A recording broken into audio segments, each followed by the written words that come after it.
Hi there Virgo, thank you for joining me for your weekly forecast for week commencing the 26th of January. Now, Mercury, your ruler, does continue to twist backwards this week in the part of your scope to do with the detail of things, but it is forging a great link with Uranus, the planet of surprises. The suggestion here is that if you dig deep enough, you can uncover something that can be of great value to you, especially when it comes to your financial situation. So whether it's around your utilities, the cost of your mobile phone, or road insurance, or perhaps household or building insurance, then do be very persistent, because if you do, I think you could find yourself really saving some significant amounts of money. But just be aware that with Mercury twisting backwards, there is always the potential for something to go slightly awry. Now, that could be not because of something you do, but something that you're influenced by. Perhaps where you work, there could be something that proves to be unreliable. But it can be you who can be a great asset in solving any problem that does arise, because you are sharp. And that ability to think on your feet is going to be very important this week. Now, last week, if you tuned in, you'll know that Mars was side by side with Neptune, which did create rather a confusing vibe when it came to any kind of relationship. But the magical news is that on this Wednesday, there is a change as Venus, the planet of love, shifts into one of the most brilliant parts of your scope that she can go through in her transits each year. For the next 28 days, you have an opportunity to really connect with someone in a quite beautiful manner. This aspect or influence can also create more harmony in all sorts of ties if you're prepared to enter into a spirit of give and take.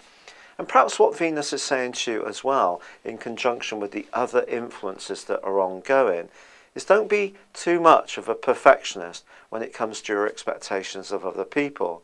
And because she starts to connect with Neptune, the dreamy planet that caused such mischief with Mars last week, but this can be a much more positive influence with Venus, suggesting that if you do get to know somebody new before the end of this week, it could be quite an enchanting encounter, and one that can make your pulse race quicker.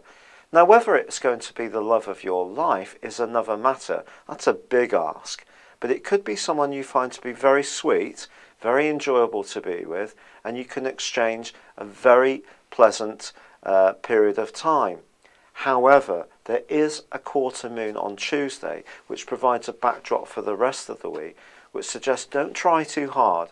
Don't try to push too hard around a relationship matter. And for that matter, don't try too hard if you're trying to be more virtuous when it comes to getting fitter, being a bit more careful about what you eat or drink. If you're going from something of a couch potato mode, well, you're not going to become an Olympian overnight. And if you try to do so, you could end up doing yourself a little bit of mischief.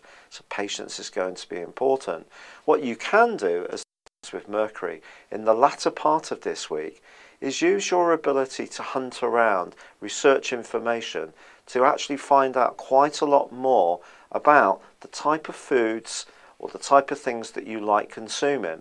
And that information can help to steer you in a different direction, one which can be healthier.